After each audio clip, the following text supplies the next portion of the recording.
Hello all, welcome back to Answer Rating Initiative at 9 p.m. I'm Guna Madhivanan from Offices IAS Academy. Friends, if you're watching this Answer Rating playlist for the first time, then please watch the first video in the Answer Rating playlist to know how to participate in this program. It is open to all.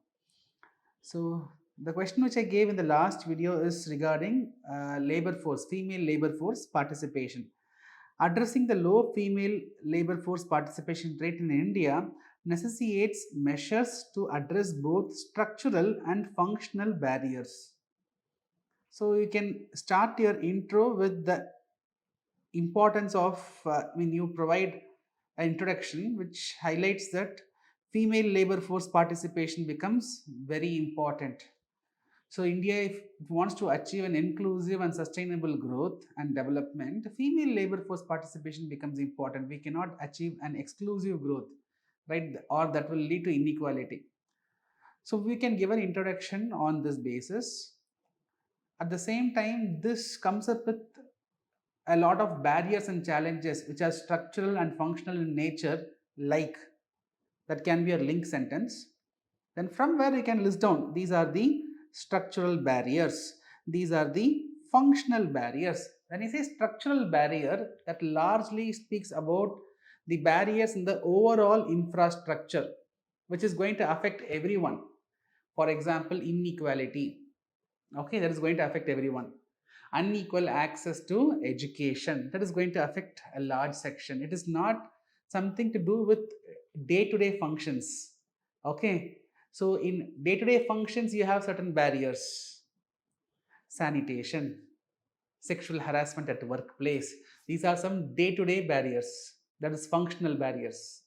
When I say structural barriers, you talk about the larger infrastructural barriers. Okay, you can highlight about the inequality, you can give about inequality, you can give about discrimination.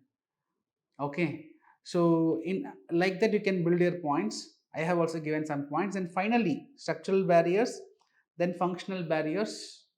Okay, so within the organization you don't see equal roles given to both women and men. There is a divide. Okay, women are given more expressive jobs. Okay, they also face the double burden. They have to take care of their family, they have to take care of the official work. Sometimes they are not paid for their additional works which they do. Harassment at the workplace, sanitation condition may not be neat. Okay, so women, pregnant women, they are not having sufficient infrastructure, or mothers, okay, they are not having sufficient crèche facilities to take care of the children. These are functional barriers. Larger barriers, like see, you have inequality, discrimination, the patriarchy. We can talk about the laws. Government comes up with a lot of laws, but the laws are not being effectively enforced. Poor enforcement of laws. Okay, all these are structural barrier. Then you can go for the suggestions. You suggest. Okay, so what all we have to do? We have the barriers written here: reduce inequality, ensure equal wages, enforce laws which is providing empowerment to women, implement Sexual Harassment Act at workplace 2013 effectively. Okay, so like that, improve skill development, give fiscal incentives. Okay, like Stand Up India scheme we have, which is providing affordable accessibility of credit to the women, right? So all these you can give as suggestions. And finally you can conclude. See, we want to unlock our true potential. Government aims to achieve $5 trillion economy by 2023, for which a female labor force participation becomes very imperative. Huge potential workforce we have. We have to unleash our true potential. Our true potential is beyond $5 trillion. So for which female labor force participation has to be increased, and every effort has to be taken for their participation. Okay, so this is the structure of the answer. I have given a model answer here. You can go through. Start with the fact. So our female labor force participation in 1999 was 34.1%, but now the 2021 LFPR says that the rate has been reduced to from 34.1 reduced to 29.4%. So this reduction has to be arrested. Structural barriers, right? I have given points. You can go through about education inequality, discrimination, etc. Functional barriers also I have given here. Then address the above. I have also given some points here. Also I have given some points. You can go through. Then you conclude. Okay. So answer will be pinned in the comment section. You can go through. So best chances for today, Kritika. Your answer is neat. You have started with the fact. Structural and functional barriers, I have given the explanation. Though it is slightly overlapping, understand the difference. Structural barriers is more of infrastructural. Functional barrier, inside the infrastructure on a day-to-day functions, there are some barriers. Okay, so put it simply, structural barrier will have a large impact. It is going to impact almost every woman. Functional barriers on a daily basis, you'll have some differences. Okay, so you have given structural barriers, education, flexible work opportunities, widening gender gap, then functional barriers, patriarchal mindset, security, harassment, early marriage.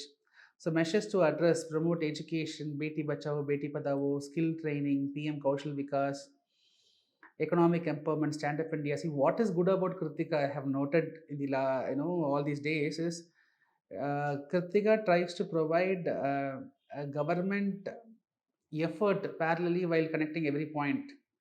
Right? She highlights with a fact, the introduction has a fact, the conclusion has some report finding.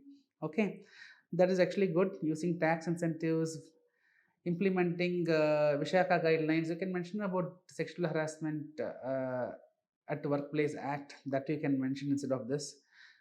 Right, strengthening the equal pay for equal work infrastructure. Right, good, very good. So you have given a comprehensive answer.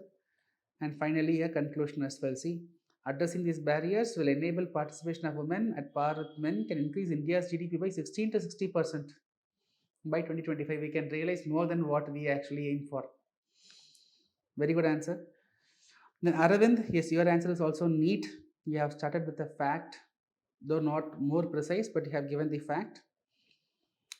Yes, structural barriers you have highlighted, educational disparities, social norms, limited opportunities, functional barriers, sanitation facilities, discrimination, harassment at workplace, child care facilities, measures to increase in the participation, invest in higher education, skill upgradation, national crutch. You are also mentioning various government initiatives, very good.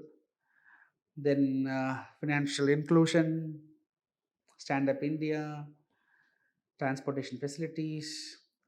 Right, your conclusion is also fine. You have mentioned about sustainable development goals. That is good.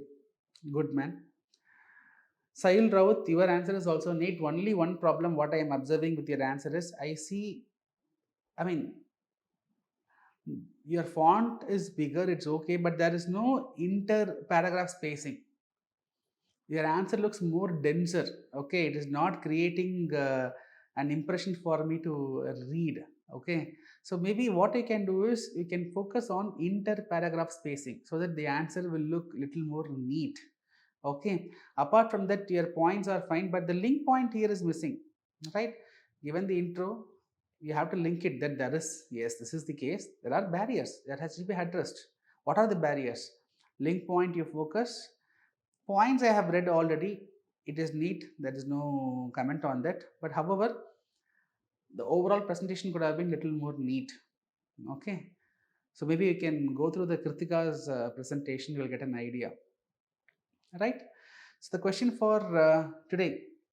Consider the ongoing debate about agricultural reforms in India and how can minimum support price regime be used as a tool to bring desired agricultural outcome. Right. The question for day 40, 10 marker question. So write and submit. I will see you in tomorrow's video. Right, till then, bye, take care.